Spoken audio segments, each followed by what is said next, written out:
ruego al señor secretario, doctor Cerón, tenga la amabilidad de leer el orden del día. El orden del día es el siguiente, señor presidente. Primero, verificación del quórum. Segundo, lectura de escuchas. Tercero, consideración y aprobación del acta número 013, correspondiente a la sesión del 1 de octubre de 2018, enviada por correo electrónico. Cuarto, informe de presidencia. Quinto, ponencia a cargo del doctor Jorge Enrique Ibáñez Najar sobre jurisdicción transicional y comisión de la verdad. Sexto, posiciones y proyectos de los señores académicos. Séptimo, refrigerio. Presidente, la secretaria se fue y no me dejó las excusas. No se preocupe, señor secretario. Los podemos. Pregunto a los señores académicos si aprueban el orden del día. Ponerse a cargo del doctor Jorge Enrique Ibáñez Najar sobre justicia transicional y comisión de la verdad. Ha realizado estudios en la Universidad Alfonso X el Sabio y obtenido para su tesis la distinción summa cum laude en Madrid, España. De la Universidad de Sergio Armoneda, el título de maestría en Derecho con énfasis en administrativo. En Alfonso X el Sabio, el diploma de altos estudios de Derecho Internacional Público. En la Pontificia Universidad Javeriana ha obtenido especialización en Derecho Sustantivo y Contencioso Constitucional. Es abogado de la Universidad Javeriana. Ejerce su profesión, es consultor independiente, árbitro de la lista A de la Cámara de Comercio de Bogotá y de otras cámaras de comercio como la de Cali y Medellín, Tunja, entre otras. Ha sido director gerente del Instituto de Investigaciones Sociojurídicas para el Desarrollo Sostenible y Justicia y Desarrollo Sostenible. Fue director de la especialización en Derecho Administrativo de la Universidad del Rosario y de la Universidad Javeriana y de asesor de la Asamblea Nacional Constituyente de 1991 y de la República del Ecuador también en la Asamblea Constitucional, con juez de la Corte Constitucional, subdirector de Derecho Público y Económico, director del Departamento Jurídico y asesor jurídico de la Gerencia General del Banco de la República, consultor del Banco Interamericano de Desarrollo BID, desempeñado como asesor de la Presidencia de la República, Ministerio del Interior y de Relaciones Exteriores, Hacienda y Crédito Público, Justicia y Derecho, del Ministerio del Trabajo y Seguridad Social, del Departamento Nacional de Planeación y Departamento Administrativo de la Función Pública. Es una hoja de vida muy voluminosa, muy importante, y se destaca por la experiencia de investigación jurídica y socioeconómica, como resultado de la cual ha publicado 19 libros y ha participado con otros autores en la edición y publicación de otros 25 libros. Hasta aquí el resumen de su hoja de vida. Les advierto que el doctor Ibáñez, con gran generosidad, ha traído un notable número de ejemplares de su libro y a cada uno de los presentes se le entregará uno al término de esta reunión. Tiene la palabra, doctor Ibáñez. Distinguidos académicos, es un honor para mí estar esta tarde con ustedes. Agradezco mucho la invitación de la Academia por su digno conducto, señor presidente, y no es sino motivo de orgullo y satisfacción para un abogado de mi clase estar con ustedes, algunos con los que he compartido desde niño y por lo cual he tenido la oportunidad de mirar sus ejecutorias, y con la gran mayoría de ustedes a los que he leído porque han sido todos mis maestros. Por esa razón les agradezco mucho su amable gentileza para estar con ustedes esta tarde. El tema de la justicia transicional y comisiones de la verdad es un tema, la verdad, no tan nuevo, por eso no hay tanta novedad sobre el particular, aunque actualmente lo es, resultante especialmente de las últimas actividades públicas que en particular en Colombia se han desplegado a partir de mediados de la década pasada y lo que ha ocurrido durante la actual década. Y por esa razón cobra importancia muy reciente, aunque vale la pena tener presente que este es un tema que en el mundo principalmente lo podemos estudiar en muchas épocas, las más recientes a partir de 1946, y en Colombia, curiosamente, a pesar de que en el mundo se estudió a partir de 1946, en Colombia lo podemos estudiar con mucha tranquilidad y teniendo en cuenta muchos elementos para poder hablar de justicia transicional, principalmente a partir de 1903, 1904. Y por lo cual, los aportes de la jurisprudencia en esta materia son bien importantes a partir de 1916, tal y como lo destaca una reciente publicación que hizo el propio Consejo de Estado sobre el análisis de las sentencias de esa corporación a partir de 1916 sobre justamente las graves violaciones de los derechos humanos e infracciones al derecho internacional humanitario. Esta es la jurisprudencia básica del Consejo de Estado en un texto que ustedes conocen, que fue publicado el año pasado con motivo del segundo centenario del Consejo de Estado, y donde hace, repito, esa relación muy importante sobre las graves violaciones de los derechos humanos ocurridas en Colombia, pero analizadas por el Consejo de Estado a partir de 1916. Recordemos que el Consejo de Estado empezó su funcionamiento justo en el año 1913-1914, y al poco tiempo ya estaba analizando íntegramente asuntos relacionados con la violación de los derechos humanos que le permitieron empezar a proferir una serie de decisiones que aquí están compiladas en este texto del Consejo de Estado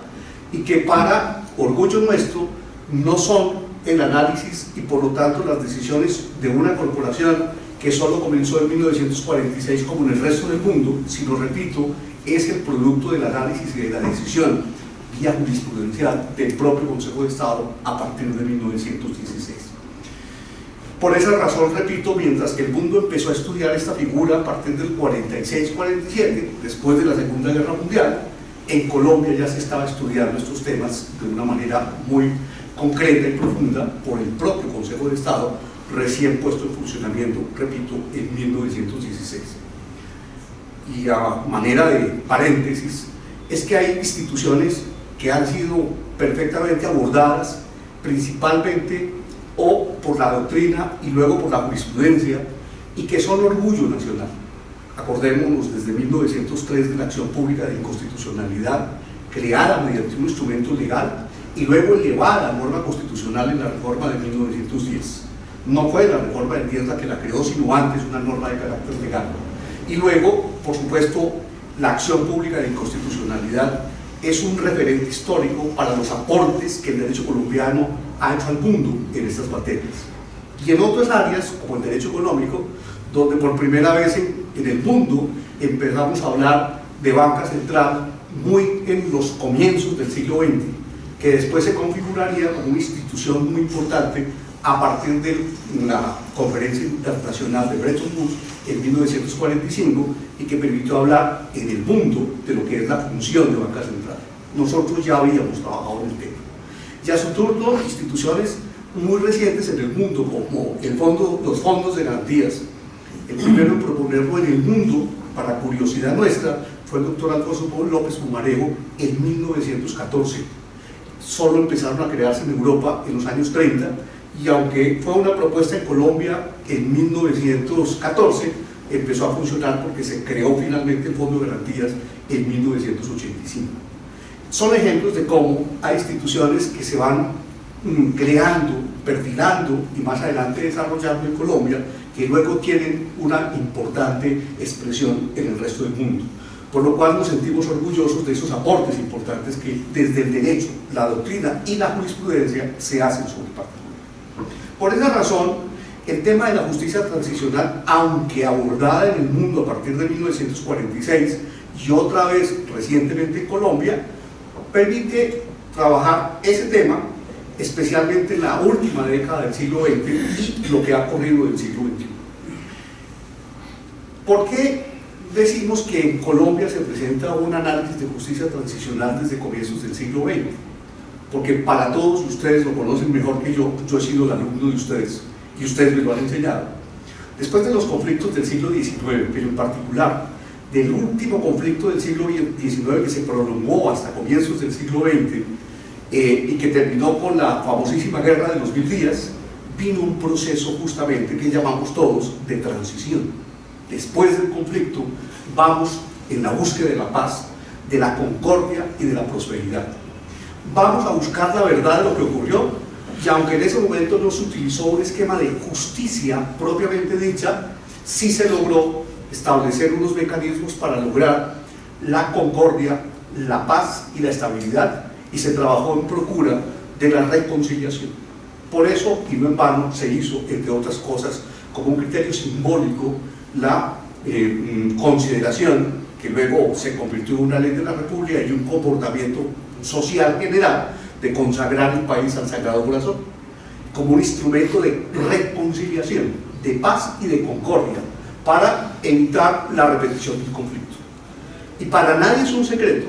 que justamente esos instrumentos de justicia transicional, que permitieron luego una serie de reformas institucionales, a partir de lo cual se hizo la reforma a la Constitución del 86 y prácticamente la puesta en vigencia de la Constitución del 86, con ese gran acuerdo nacional del republicanismo de 1910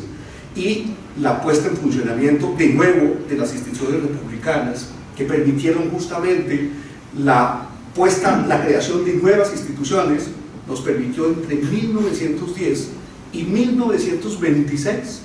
contar con década y media de paz y de tranquilidad, e inclusive de progreso y de prosperidad social, que no hemos vuelto a tener en el país.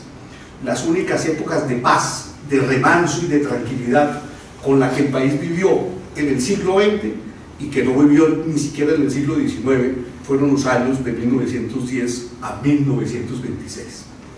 Y es el producto de estos mecanismos de justicia transicional que se idearon a comienzos del siglo XX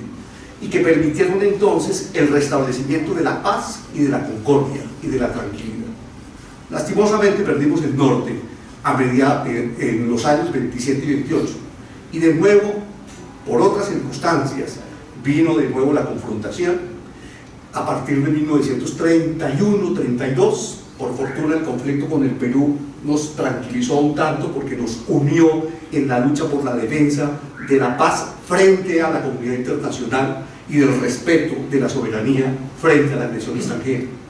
Y aunque perdimos parte del territorio, logramos en todo caso ganar la guerra, pero igualmente se restableció de nuevo un fenómeno de intranquilidad y de, en esa época, de gran confrontación, aunque ya no, a diferencia de lo que ocurrió a fines del siglo XIX, con unas guerras declaradas o unos conflictos declarados, sino por el contrario, con unas confrontaciones a partir de unos conflictos no declarados. Para nadie es un secreto que los años 33, 34 y por supuesto todos los años siguientes de la década de los años 30 y toda la década del 40 y buena parte de la década del 50 fueron años de confrontación, de nuevo en el país, que nos llevaron de nuevo a un conflicto que por fortuna pudo resolverse en parte a partir de los acuerdos que permitieron llegar a la creación del Frente Nacional de 1957, que culminaron con la referendación del mismo acuerdo del Frente Nacional en el plebiscito del 1 de diciembre del año 57. Y el plebiscito del 57, después de los pactos de Siches, de Benidorm y de Bogotá, constituyen un instrumento de justicia transicional. Volver a señalar cuál era el camino después del oscurantismo constitucional que debería guiar los destinos constitucionales del país a partir del año 58, luego de definir en el plebiscito del 57 que la constitución que regiría sería la del 86 con todas sus reformas hasta el 46 y que por lo tanto no regiría ninguna decisión constituyente del 48 al 57 y que además implicaba reformar el texto constitucional para crear un espacio de transición con el fin de recobrar la paz y la tranquilidad nacional para de nuevo recobrar la concordia nacional, con los efectos buenos o malos que haya tenido el Frente Nacional, implicó utilizar un esquema de justicia transicional. Y eso dio muy buenos resultados, aunque no hayan sido en un 100%. Pero lo rescatable es que después de ese conflicto, el país vivió de nuevo, por lo menos, unos años de tranquilidad, de paz y de concordia cuando pudimos civilizadamente resolver ese segundo conflicto. En los años 74, se acordarán ustedes, que justamente se empezó a trabajar por restablecer unas instituciones, ya no para un esquema de transición, sino para un esquema de normalidad institucional e indefinida, razón por la cual se pensó en crear instrumentos muy importantes, que los definió el presidente Alfonso López Miquelsen, fue su tema de campaña, pero fue también su eslogan de presidente para crear la pequeña constituyente, y por supuesto logró que por lo menos se expidiera el acto legislativo número 2 del año 77 para que se convocara la pequeña constituyente. Lastimosamente, por una decisión de la Corte Suprema de Justicia del año 78, obviamente con los elementos que todos debemos respetar de todas las decisiones de la Corte, no se pudo poner en vigencia esa pequeña constituyente, y por lo tanto hubo que esperar, buscar otros mecanismos, como por ejemplo la reforma constitucional del 79, que lastimosamente además fue declarada posteriormente inexequible con el fallo del 3 de noviembre del año 81 por la Corte, que nos obligó a de nuevo pensar en otros esquemas de justicia transicional mediante reformas institucionales que luego se empezaron a trabajar a partir de 1986 con el gobierno del presidente Barco, que culminaron luego con el acuerdo de la Casa de Nariño, que lamentablemente esta vez por una decisión del Consejo de Estado de la sección primera, pues quedó ahí y por lo tanto no se pudo seguir ejecutando porque fue una acción de suspensión en prevención para no continuar la ejecución de los acuerdos de la Casa de Nariño, pero luego permitieron, después de un gran análisis nacional y después de otro proceso de reforma fallida en los años 88-89, lograr convocar a la opinión pública para que el pueblo decidiera a través de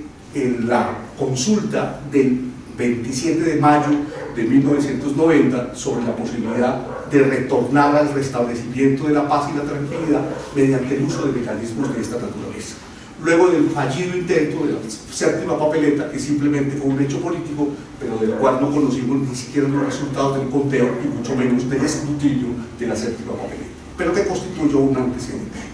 Y por supuesto más adelante,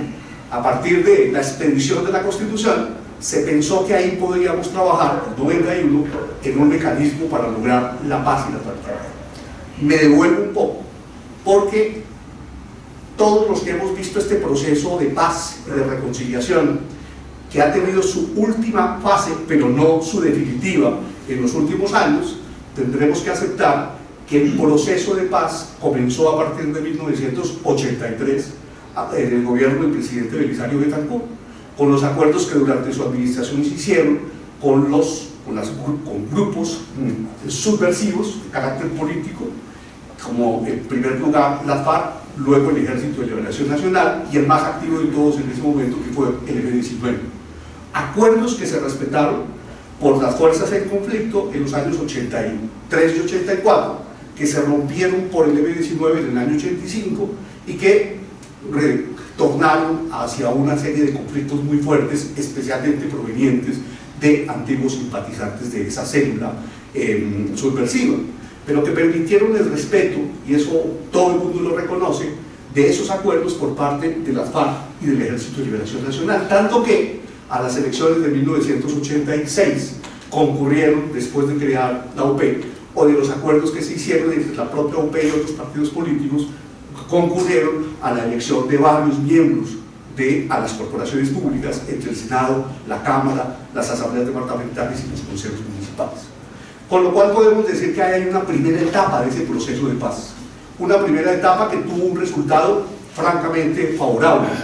pero no definitivo. El segundo proceso, la segunda etapa de ese mismo proceso, perdón, no primera etapa, no proceso, sino segunda etapa, sería la etapa justamente a la que me refería hace un momento, del presidente Virgilio Barco, que permitió llegar al acuerdo de la Casa de Nariño, que aunque fallido por la decisión del Consejo de Estado, en todo caso, permitió que en 1989 se desmovilizara el M-19 y a partir de los acuerdos con el M-19 se lograra trabajar con todas las fuerzas políticas del país y con ellos incorporados a la vida civil en la creación o la convocatoria, perdón, de la Asamblea Nacional Constituyente en 1990, que fue elegida el 9 de diciembre de 1990. Y después de un gran debate muy importante en el país. Con las decisiones de la Corte Suprema de Justicia, tanto del 25 de mayo de 1990 como la otra gran decisión del 9 de octubre de 1990, la que participó activamente el señor Procurador General de la Nación de la época aquí presente. Y por supuesto, la siguiente etapa, después de la Constitución, en la que se consideró que la Constitución era una expresión de un instrumento de política transicional para llegar a la paz y la concordia nacional, y que dejó abiertos los caminos para continuar el proceso, permitió que el gobierno del presidente Gaviria, además de la expedición en su administración de la Constitución del 91, continuara los diálogos en Venezuela y más adelante en Tlaxcala con las FARC, a ver si se lograba llegar a un acuerdo dentro del esquema de política de justicia transicional. Y más adelante, si bien es cierto no se logró, el gobierno del propio presidente Samper continuó con la misma iniciativa, y por eso hay otra etapa, aunque no tan brillante como las anteriores, pero en todo caso significativa durante su administración, que continuaría luego con la etapa de ese mismo proceso durante la administración del presidente Pastrana, que tuvo unos distintas expresiones, pero durante la cual administración se creó el Fondo para el Financiamiento de la Paz, a manera de ejemplo. Al mismo tiempo se lograron acuerdos para, por lo menos durante ese tiempo, 1998-2002, pues calmar sustancialmente los efectos de la confrontación y con la mira de lograr una paz definitiva. Lastimosamente no se logró, pero continuó la siguiente etapa durante la administración del presidente Uribe, sea durante su primera administración como en la segunda, y ahí se expidieron leyes como la de Justicia y Paz, que la Corte Constitucional, al hacer la revisión de constitucionalidad, siempre consideró como instrumentos de justicia transicional, que fueron los primeros en expedirse del más reciente proceso durante su administración, y que la Corte Interamericana de Derechos Humanos ha considerado también como instrumentos de justicia transicional. Y más adelante, a partir del año 2012, con el marco jurídico para la paz, también se encuentra que justamente bajo los esquemas de justicia transicional debe abrirse la compuerta para la siguiente etapa, que permita llegar a un acuerdo con las fuerzas vivas, activas en ese instante, que permiten, luego de esa fase, dentro de esa etapa del año 2010 al 2014, continuar con el proceso de paz que culminó en ese momento, en esa fase, con los acuerdos de La Habana y de Bogotá. Pero no tenemos todavía paz, porque continuamos en la etapa de los diálogos con el Ejército de Liberación Nacional, y ojalá que continúe para lograr algún día un acuerdo definitivo con las distintas fuerzas que han afectado la paz y la tranquilidad. Pero vamos en un proceso mediante la utilización de los instrumentos de justicia transicional. Por esa razón, vuelvo a decir, esta es una figura de ocasional uso y de frecuente uso en Colombia con motivo de los conflictos que hemos tenido durante el siglo XX y en lo que va corrido del siglo XXI. Y por eso la hemos utilizado de una manera especial,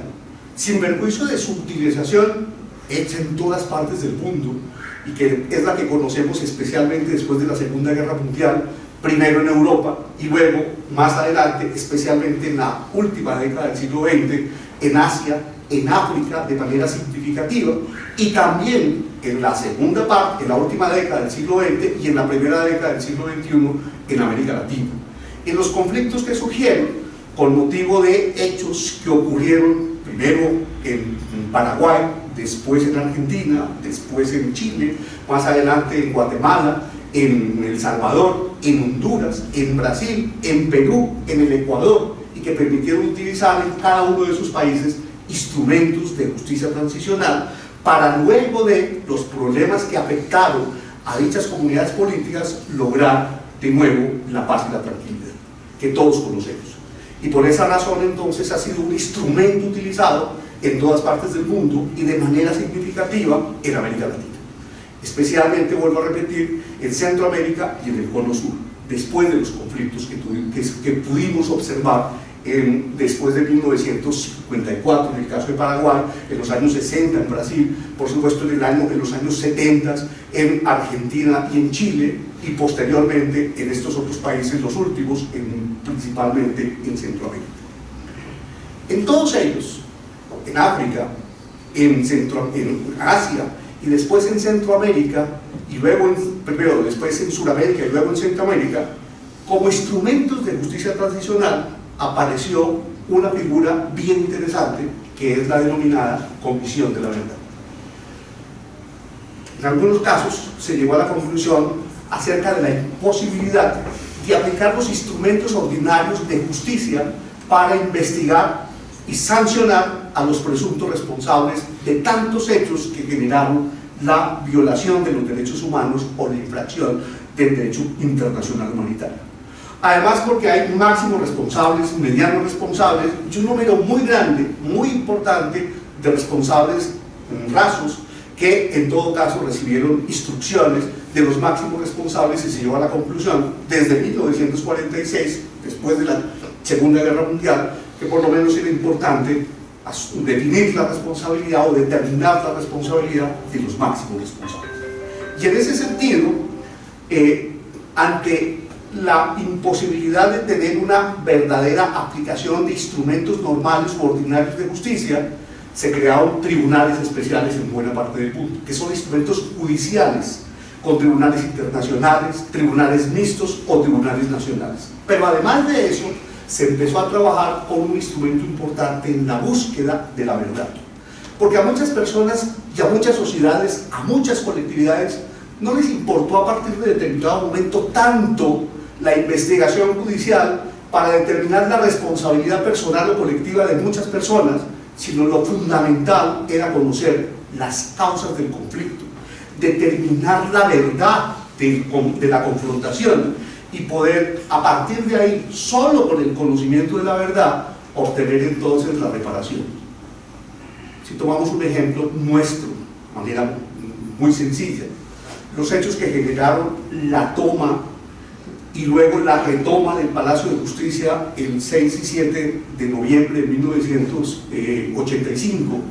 que generaron una serie de graves afectaciones de los derechos humanos, todavía hoy no han permitido esclarecer totalmente la verdad de lo ocurrido. Y no hemos podido determinar la ubicación exacta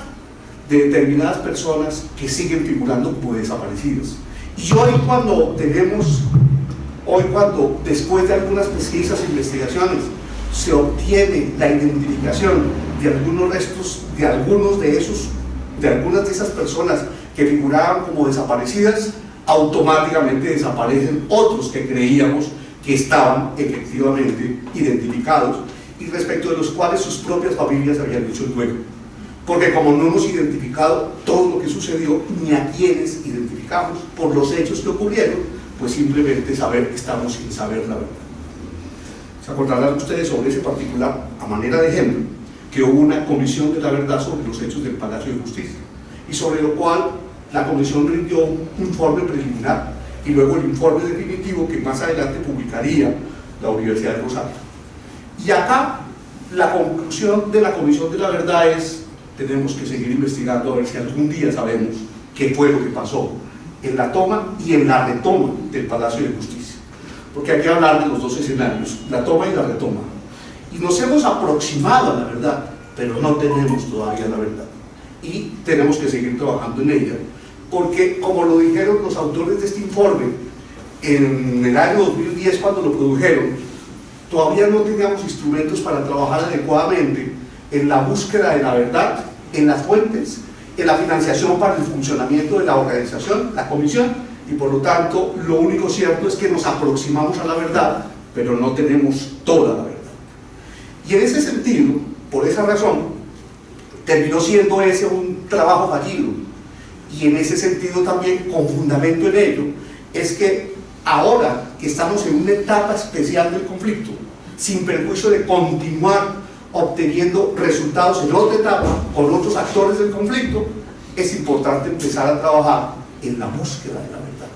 Y ahí la Comisión de la Verdad se vuelve o se convierte en uno de los instrumentos más importantes para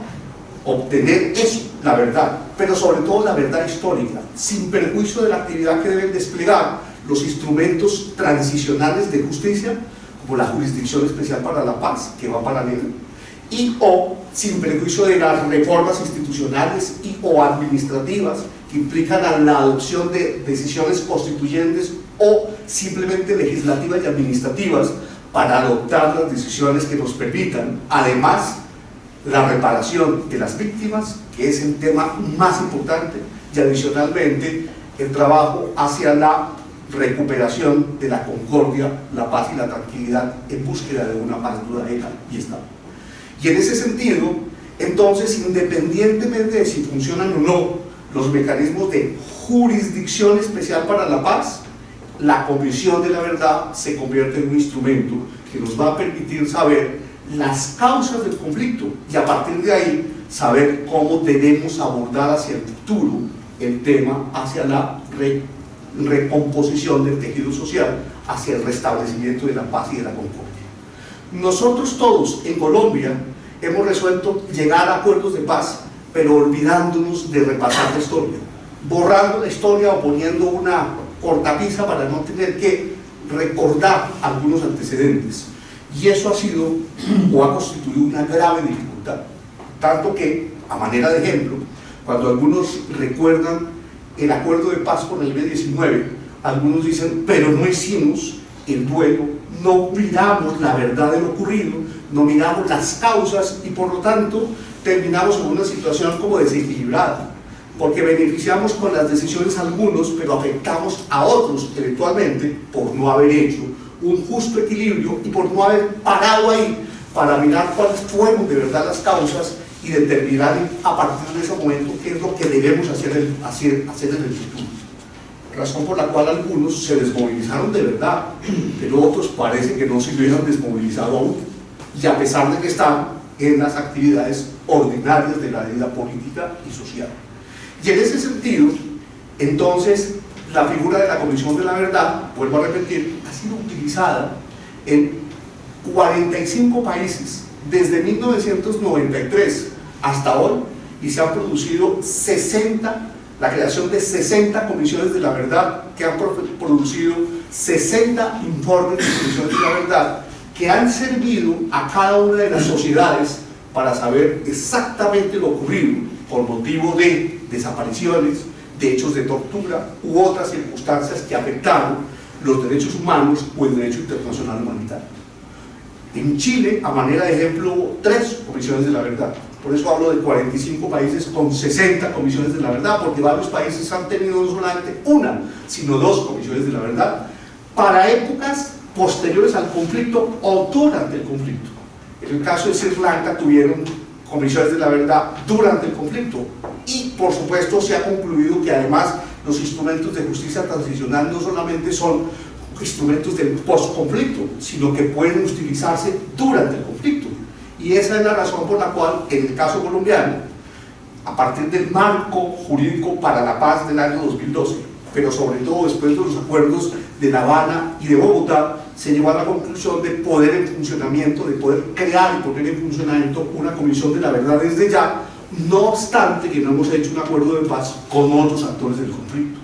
Y sin perjuicio de que luego se pueda crear inclusive otra comisión de la verdad como el resultado de la actividad que se logre con esa, ojalá fructífera, con ese otro movimiento supercivil, pero que nos permite entonces reconocer o conocer perfectamente la verdad para saber cómo la afrontamos y cómo más adelante tenemos que trabajar en fórmulas de reconciliación, de reparación y por supuesto en procura de la no repetición de los conflictos que nos hemos venido teniendo de manera repetida.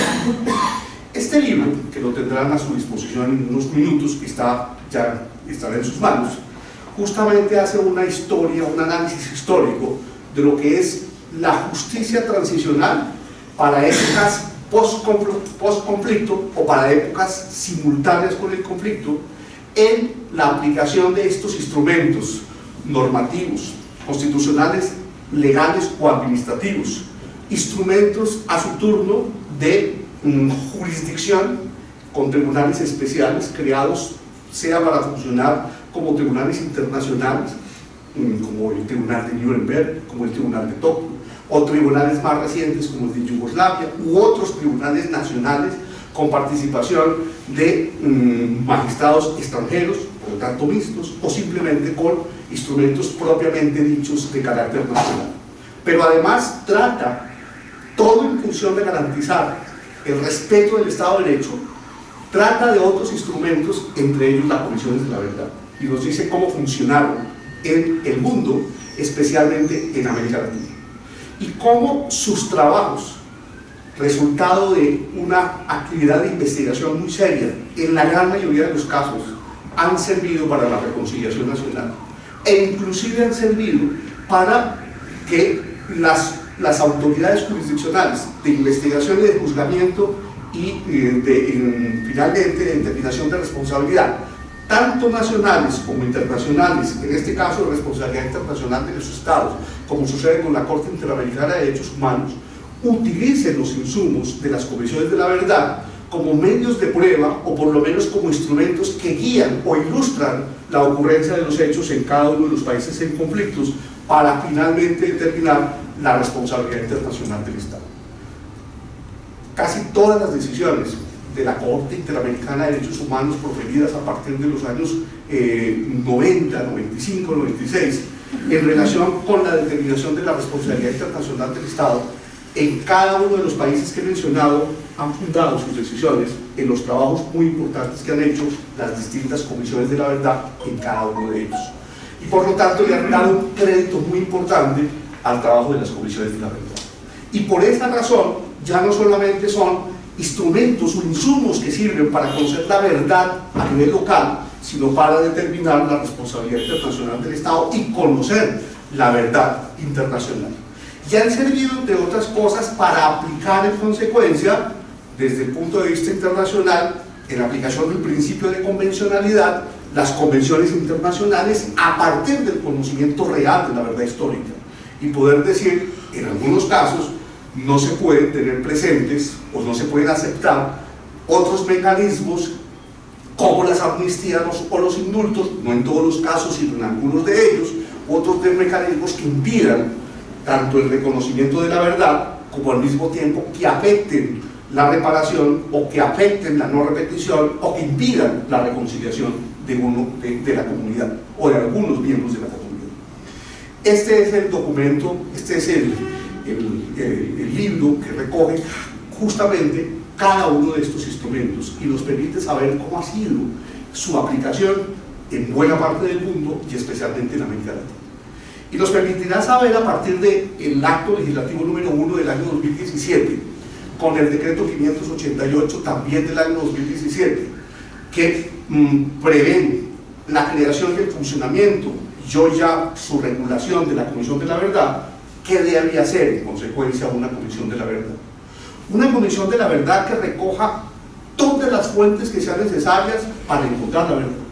no solamente las fuentes por el lado de las víctimas, sino las fuentes institucionales, desde el Estado, por supuesto con el respeto debido de los principios que orientan el Estado de Derecho, por parte de los integrantes de la Comisión de la Verdad, con el respeto debido del manejo de las fuentes, pero con el trabajo arduo, científico, no solamente desde el punto de vista jurídico, sino político, sociológico e histórico, para saber qué es lo que efectivamente ocurrió y como consecuencia de ello, objetivamente, decir cuáles fueron las causas del conflicto, saber quiénes son los agentes responsables, por lo menos históricamente, sin efectos jurisdiccionales, para que el país sepa exactamente qué fue el papel de cada uno de los miembros en esa sociedad, sea desde el punto de vista institucional o fuera de las instituciones, como directos responsables o como terceros responsables o como otros agentes que participaron en el conflicto, y que por lo tanto la sociedad pueda saber exactamente qué fue lo que pasó, de qué se trató, y en muchos de los casos inclusive ubicar de forma determinada dónde están las víctimas, cuáles son los familiares próximos respecto de los cuales no ha tenido noticia alguna acerca de su desaparecimiento, dónde están sus restos, hacer el duelo que debe hacerse ordinaria y normalmente por una familia y por una comunidad, y fundamentalmente lograr la recuperación de la tranquilidad, la paz y la concordia, con el compromiso de no repetición, garantía de no repetición, y por lo mismo hacia una paz estable y duradera. No, así como creamos en su época la Comisión de la Verdad para la investigación de los hechos del Palacio de Justicia, y ya tenemos un antecedente respecto de la cual, y en particular respecto de su informe, la Comisión Interamericana de Derechos Humanos primero y luego la Corte Interamericana de Derechos Humanos en su decisión más reciente le dio un amplio crédito al informe de la Comisión y a la Comisión misma. Pues seguramente si trabajamos con una magnífica Comisión de la Verdad que objetivamente y bajo los estándares internacionales de lo que debe ser una Comisión de la Verdad trabaje, es probable que mañana sepamos todos y le demos el reconocimiento a su trabajo. Y si ese no fue suficiente, porque solamente investiga una parte de los hechos, históricamente hablando, o en relación con apenas una parte de los sujetos intervinientes en el conflicto, es perfectamente posible, y no se nos haga extraño, que creemos una segunda Comisión de la Verdad, para que conjuntamente con los trabajos de una y otra podamos saber perfectamente qué fue lo que ocurrió. Si me preguntan a manera de conclusión, y de todos estos instrumentos de justicia transicional, ¿cuál es el más eficaz? Yo guardo mis reservas todavía en relación con la Jurisdicción Especial para la Paz, aunque auguro éxitos para que pueda cumplir eficientemente sus funciones. Pero lo que sí puedo demostrar históricamente, con base en la experiencia internacional, es que un buen trabajo de las comisiones de la verdad nos permite llegar a unas conclusiones muy serias con un informe que puede ser abrazado y prohijado por toda la comunidad, y que a partir de ahí sí permite garantizar el derecho a la verdad, a la justicia, a la reparación, a la no repetición y al compromiso de una paz y una estabilidad duradera. Y esa es la invitación que les permito formular de manera respetuosa después de la invitación que usted, señor presidente, y todos los miembros de la academia han hecho para estar esta tarde, la invitación que les permito formular para que lean este texto y lo puedan compartir y ojalá difundir y aplicar, porque no es la experiencia colombiana, es la experiencia universal y la experiencia latinoamericana que nos permite entonces desentrañar lo que es la justicia transicional y al mismo tiempo el funcionamiento de las comisiones de la verdad. Señor presidente, señores académicos, muchas gracias.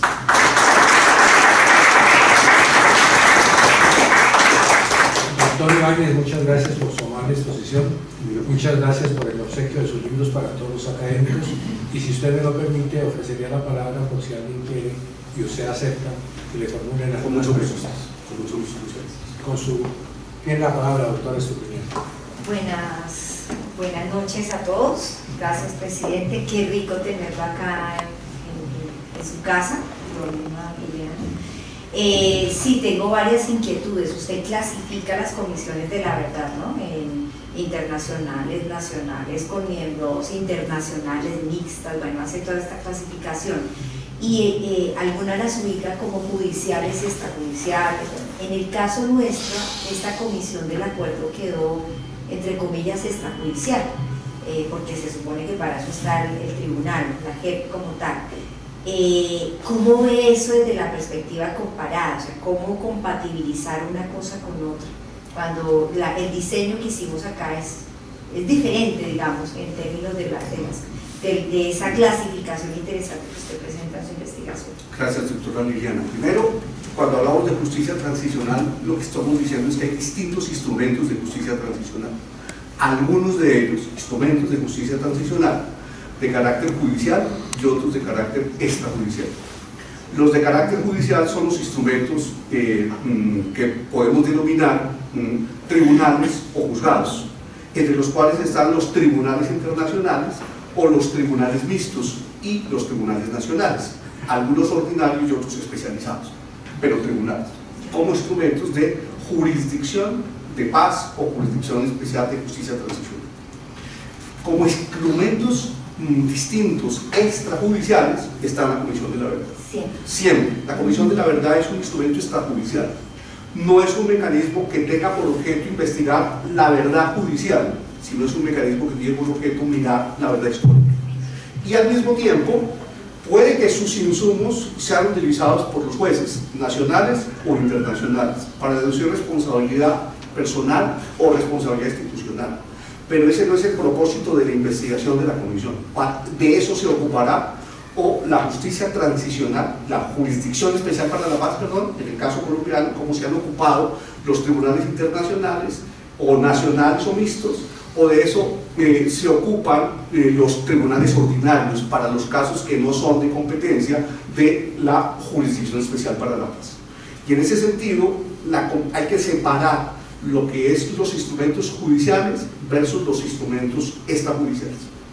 Y la Comisión de la Verdad, que ha funcionado en todas partes del mundo, es un instrumento así de carácter extrajudicial, que aborda unas investigaciones en donde hay que recibir las declaraciones de las víctimas, hay que revisar los documentos tanto institucionales como documentos privados. Todos, la gran mayoría de los documentos que se puedan recibir son fuentes primarias, en algunos casos simplemente son fuentes secundarias. Ir a hacer las visitas en los sitios donde pudieron haber ocurrido los hechos, etcétera, etcétera. Todos los medios que sean necesarios para documentar la verdad, pero sin que eso implique una consecuencia de carácter judicial desde ningún punto de vista. Puede utilizarse, vuelvo a repetir, algún insumo de los que allí se utilicen para llevarlo luego, pero será en la justicia especial para la paz como se analicen y se aborden, teniendo en cuenta los instrumentos que se deben llegar allí y con base en la valoración que de medios de prueba judiciales se tienen que hacer. A veces hay una diferencia notable entre el resultado de la verdad judicial, como siempre lo hemos visto, y la verdad histórica. Pero a pesar de esa gran diferencia, la justicia ordinaria o la jurisdicción especial para la paz tiene la restricción de que la deducción de responsabilidad personal solo se hará en función de lo que se pruebe en ese proceso. Aquí no se trata de deducir responsabilidad personal, aquí se trata simplemente de establecer la verdad histórica. Y a partir de ahí decirle al país o a la comunidad en general, esto fue lo que ocurrió, estas son las conclusiones, y el país o la comunidad adopte a su turno un comportamiento determinado en relación con él. Y esa es la mecanismo. Llegar a la verdad histórica en un proceso judicial es absolutamente imposible, según lo manifiestan algunos. Otros creen que es posible aproximarse a ella, pero la verdad es que todos, y especialmente los abogados hemos llegado a la conclusión que una es la verdad judicial y otra es la realidad histórica. Y entonces la Comisión de la Verdad ya no trabaja en función de determinar responsabilidad de nadie y por lo tanto no juega trabajo, quedarse con la verdad procesal, sino trabaja en función de lograr la verdad histórica. No para deducir responsabilidad de Pedro Jacinto de José, sino para saber qué fue lo que ocurrió y que la comunidad, a partir de las conclusiones a las que se arribe, haga los análisis y las conclusiones que su juicio demanda. Es la verdad que determina la responsabilidad histórica.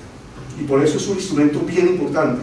porque vuelvo a repetir, muchas veces la sociedad aspira a que le digan de verdad qué fue lo que ocurrió, y no le importa si llevan a alguien o no a la reclusión, a la privación de la libertad, o inclusive no le importa si con eso se deduce una responsabilidad personal de carácter judicial. Lo importante para la sociedad en muchos casos es saber la verdad, y con eso sería suficiente. A eso que apuntan los suplicantes. ¿Alguna otra pregunta? ¿Tiene la pregunta, doctor? Doctor. Gracias, señores académicos, doctor Ibáñez. Tengo una pequeña inquietud que me surge sobre esos mecanismos judiciales transicionales. En el caso colombiano, el tema de la restitución de tierras a través de jueces especiales que, por conocer algún detalle, montan sobre una película histórica con una cantidad de cosas, recrean toda la historia desde la formación de las guerrillas por allá del año 50, de la violencia política, para hoy en día buscar a alguien que dice que le tocó vender porque se sentía amenazado, no se sabe por quién, pero entonces eso rompe muchas veces todos los esquemas que dentro del régimen normal, ordinario, de la propiedad, de los bienes, en fin, todo lo demás. Pero ¿cómo ve usted eso? ¿Qué freno podría tener eso? Bueno, nos obliga a mirar, a hacer un análisis más amplio del tema, con un efecto a veces no tan bueno en la conclusión. porque hemos tenido una serie de conflictos, y si miramos el último, se ha señalado que principalmente aparece en los años 62 hacia acá, o 64 para algunos. El hecho cierto es que se ha presentado un conflicto, esa es una verdad que no podemos negar, que se ha generado una confrontación y que por eso a su turno se han presentado unas víctimas, y por lo tanto se ha afectado,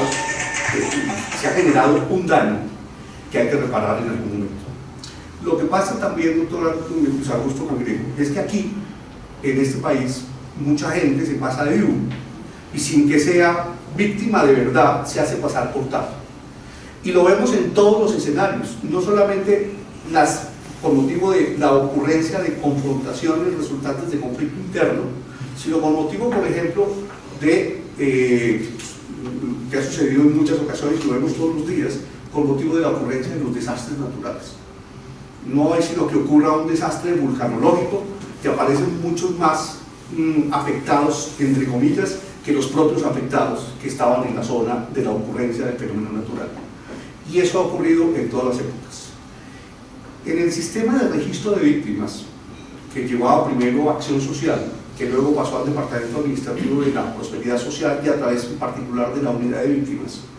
y víctimas con todo, según la caracterización que se ha hecho de ellas, uno puede llegar a la conclusión, después de una suma muy grande, de más de 8 millones de víctimas que están en el registro, que hay un número considerable de víctimas de verdad, pero hay otras que se hacen pasar por víctimas, y con lo cual tenemos una serie de problemas. Eso implica que hay que revisar adecuadamente quiénes son en verdad las víctimas, pero adicionalmente, qué fue lo que ocurrió en cada caso, para poder reconocer una reparación, ejemplo, o inclusive para poder dar atención humanitaria, o, supongamos en el caso de vivienda, para poder restituir la vivienda para aquel que fue afectado por el conflicto que obligó al desplazamiento forzado y se quedó sin ella. Pero aquí hay personas que tienen 3 o 4 identificaciones y por lo tanto tienen 3 o 4 reparaciones en vivienda. Y por eso es que ustedes se encuentran con que si uno le dice a un desplazado, camine, me lo llevo y yo le doy el trabajo, entonces me dicen no porque me sacan del CISBEN, y entonces en ese sentido me genera una afectación. O me identifican después de que yo tengo 3 o 4 viviendas, 3 de las cuales tienen arrendadas, o inclusive enajenado, y así sucesivamente. Pasa lo propio con lo que usted llama las películas que se han armado alrededor de eventuales escenarios que se presentaron, que generaron desplazamiento forzado, y después del desplazamiento forzado, supuestamente el abandono de tierras, y luego, a su turno, el proceso de recuperación de las mismas. Como quiera que ahí de lo que se trata es de una actividad judicial, porque la tiene que hacer el juez de tierras, y no, nada tiene que ver con las comisiones de la verdad, pues simplemente al juez le tocará hacer el análisis correspondiente para determinar la ocurrencia real de los hechos y aproximarse a ella, para determinar si ocurrió o no ocurrió el desplazamiento o el fenómeno de desplazamiento que impidió, que obligó a esa persona a tener que abandonar su tierra, y lograr, si hay lugar, a su restablecimiento de su derecho mediante la restitución correspondiente. Con una serie de elementos adicionales, lastimosamente para el país, y es que la gran mayoría de los conflictos son conflictos rurales, y en el suelo rural, lastimosamente, no hay todavía una perfecta identificación de la propiedad rural, y sobre todo la trazabilidad de la propiedad rural. Lo que ha habido en un altísimo porcentaje es posesión y agregación de la posesión. Usted, que es nuestro profesor de bienes y obligaciones, sabe cómo funciona todo el mecanismo. Y probar hoy que uno era poseedor, y poseedor de buena fe, o simplemente poseedor, y que se agregó la posesión, y así sucesivamente, esas agregaciones de posesión para obtener la restitución de las tierras mediante mecanismos de esta naturaleza ante el juez de tierras, ha sido un poco, ha generado una grave dificultad. Es donde digo, le añoramos éxitos tanto a la Justicia Especial para la Paz, a la Jurisdicción Especial para la Paz, como a los jueces de restitución de tierras, pero son instrumentos judiciales propiamente dichos, que están separados de los instrumentos como el de la Comisión de la Verdad, que son instrumentos extrajudiciales. Pero hagamos, busquemos porque algún día ellos logren acertar. Por ahora es la máxima aproximación que puedo hacer sobre el particular. Muchas gracias. ¿Cómo va nuestra Comisión de la Verdad? Parece que poco suena en las noticias, como anecdóticas, pero en otras jurisdicciones, en otros momentos, uno oía del arzobispo Desmond Tutu compadeciendo en la plaza pública, en Pretoria, y los actores del conflicto, y grandes noticias y grandes revelaciones. Aquí no ha pasado nada todavía. ¿Cómo lo ve? El artículo número 1 del año 2017 y el decreto 588 hay un tema de transición. Del año 588 del año pasado hay un lapso de transición que permite luego empezar a operar, que ya se ha cumplido y que ahora sí en particular le permite a la Comisión de la Verdad trabajar por el espacio corto de 3 años que tiene para hacerlo. Y todas las comisiones de la verdad trabajan por tiempos cortos, después de un periodo de transición para lograr su consolidación y la definición de su forma de trabajo y adicionalmente obtener los recursos necesarios para trabajar, la definición de sus metodologías, etc. Digamos que por regla general durante el primer año de trabajo de las comisiones de la verdad en todas partes del mundo siempre ha habido el compás de espera requerido para que se formalice su puesta en funcionamiento y empieza a trabajar en la recolección de fuentes, en las investigaciones y por lo mismo con base en ella más adelante en la elaboración del informe final o de los informes preliminares y luego del informe final a partir del mandato que reciben, porque generalmente hay un mandato de carácter constitucional o un mandato de carácter legal o al menos un mandato de carácter administrativo o el mandato que reciben si es el producto de un acuerdo y las partes en conflicto definen el mandato y definen la temporalidad para el trabajo que esa comisión debe cumplir. Luego, si en Colombia no se ha producido hasta ahora un resultado importante distinto del trabajo que se está haciendo para la recopilación de las fuentes, algunas de ellas de carácter institucional, otras no institucionales, es porque están en ese trabajo y aspiremos a que la comisión elabore ese trabajo fundamental de recopilación y produzca más adelante los informes correspondientes. Ha habido, como en todos los casos, muchas críticas sobre los miembros que la integran, sobre la forma de su trabajo, pero eso ha ocurrido aquí y en todas partes del mundo. En alguna época de la Comisión de la Verdad en Centroamérica, que estuvo integrada y presidida por el presidente Belisario Betancur, pues muchos comentarios fueron los que hubo allá en relación con la participación de personajes que no eran de la vida nacional sino extranjeros, pero finalmente produjeron un informe de la comisión allá que es garantía sobre la verificación de la verdad histórica. Luego simplemente lo que tenemos que hacer como allá tuvieron que hacer, o como tuvo que hacer Chile, como tuvo que hacer Argentina, Ecuador, Perú, Bolivia, Brasil, Panamá, por supuesto lo que acabo de señalar de Guatemala, de El Salvador y de Honduras, es darse el compás de espera que le permita a la comisión consolidarse. Es muy importante que la comisión en el caso colombiano sea creada como una institución con un régimen autónomo y con autonomía patrimonial y técnica para estar alejada del resto de los órganos institucionales y poder cumplir con absoluta objetividad y imparcialidad el mandato que le ha sido conferido. Lo importante es que pueda, en todo caso, cumplir su mandato, pero estamos en ese punto de compás de espera. Ahora, hay un mandato muy definido en relación o con motivo del acuerdo de paz que se celebró entre el Estado colombiano, el gobierno colombiano, perdón, y entre la FARC.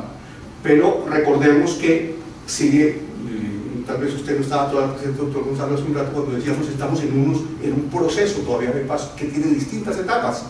y esa fue una etapa que se cumplió con la FARC, o que se viene cumpliendo con la FARC, como fue una etapa la que se cumplió con el M-19, aunque no se creó en un momento una comisión de la verdad, y seguramente con motivo de la etapa que se surge con el Ejército de Liberación Nacional, y que uno aspira a que se restablezca y se vuelva a poner en funcionamiento esa etapa, más adelante es probable que se cree también una comisión de la verdad y entre las dos terminen definiendo qué fue lo que ocurrió con motivo del conflicto en donde ellos fueron actores fundamentales. Y se pueda investigar no solamente eso, lo de ellos, sino además la verdad de todos los agentes del conflicto desde el año 62 para acá. Pero nos tenemos que dar un compás de espera, doctor Gonzalo. Doctor Restrepo tiene la palabra. Doctor Jorge Enrique, usted mencionó, aunque muy de paso, que tenía algunas reservas sobre la JEP. Me gustaría preguntarle si nos puede elaborar un poco o esbozar los rasgos generales de esas reservas. Muchas gracias. Pues son las mismas reservas que uno ve con motivo de los trabajos que se adelantaron en tribunales internacionales, en donde había que solamente limitar el trabajo a la determinación de la responsabilidad de los máximos responsables. Y aunque se logró una determinación de ellos, pues la sociedad aspiraba a encontrar algunas definiciones todavía en relación con medianos responsables y con otros sujetos que también participaron de manera activa en los conflictos internacionales. En relación con conflictos internos, que después se convirtieron en conflictos internacionales, ejemplo, la antigua Yugoslavia, es ustedes que también, aunque los resultados fueron muy importantes, no fueron del todo absolutamente satisfactorios, por lo cual el resultado no es, porque igual, aunque es un tribunal internacional, pues termina solamente investigando y resolviendo la situación de los máximos responsables. Y nos queda por definir la suerte de muchos otros. Y adicionalmente, en los tribunales nacionales, en experiencias de otros países, también se ha llegado a la misma conclusión. Tanto que, precisamente por eso, en algún momento se llegó a la conclusión de que esos tribunales internacionales transitorios deberían en algún momento, tribunales internacionales o tribunales mixtos con participación de agentes extranjeros y agentes nacionales, o tribunales nacionales solo para decisión de determinada responsabilidad, deberían ser, si no sustituidos, por lo menos debería crearse algún instrumento diferente que fuera permanente para deducción de responsabilidad. Y ese es buena parte de los antecedentes del Estatuto de Roma y de la creación de la Corte Penal Internacional, que a su turno tiene las limitaciones que hemos visto en cuanto a su turno solamente analiza y revisa la responsabilidad de los máximos responsables, porque es imposible llevarlos a todos. En el caso de la Jurisdicción Especial para la Paz, que no es un motivo de este estudio, porque este se dedica principalmente al estudio de las comisiones de la verdad, aunque sí algunas páginas analizan el tema de los instrumentos jurisdiccionales como los que he mencionado. En el caso de la justicia, de la Jurisdicción Especial para la Paz, pues hay varias dificultades en la investigación. Fíjense que tenemos dos instrumentos de la Fiscalía Ordinaria, la Fiscalía de la Justicia, de la Justicia Penal, Militar y Policial, y por supuesto aquí los instrumentos de justicia. Esos choques de trenes van a dificultar todavía la actividad de una y otras jurisdicciones. Ya a su turno, el mecanismo como ha sido creado, vamos en primera etapa hacia esta definición por parte de unas comisiones y luego la determinación si no hay un reconocimiento de la verdad o de responsabilidad, y entonces a partir de ese momento la investigación y el juzgamiento, etapa en la que todavía no hemos llegado, pues obliga a que se trabaje con jueces que tengan una altísima experiencia en el tema, y creo que ahí algunos la tienen, pero no la tienen todos en esa materia. Pues ahí vamos a tener algunas dificultades, creo. Y es difícil otra vez volver a concluir en una responsabilidad individual de unas personas que, miradas en colectivo, terminan definiendo una responsabilidad de todos los agentes del Estado. Razón por la cual entonces creo que hay algunas dificultades, y a eso me refiero cuando hablo de las reservas. Pero bueno, también auguremosle éxito a la comisión, a la Jurisdicción Especial para la Paz, porque no me adentro en el estudio sustancial del tema, porque vuelvo a repetir, nuestro estudio principalmente está privilegiando lo que ha sido o lo que podrá ser el trabajo de una comisión de la verdad, un instrumento extrajudicial que, vuelvo a repetir, en la gran mayoría de los países ha producido un efecto mucho más eficiente y eficaz que el producto del trabajo de los mecanismos jurisdiccionales ordinarios o especiales propiamente dichos, creados en situaciones de conflicto o posconflicto. A eso me refiero. Muchas gracias, doctor Juan Pablo. ¿Alguna otra pregunta? Quiero renovarle los agradecimientos de la Academia por plantearnos con tanta propiedad temas de interés para el país, por los momentos actuales que se viven, los que antecedieron y los que continuarán. Muchas gracias. Esta es su casa. Muy amable.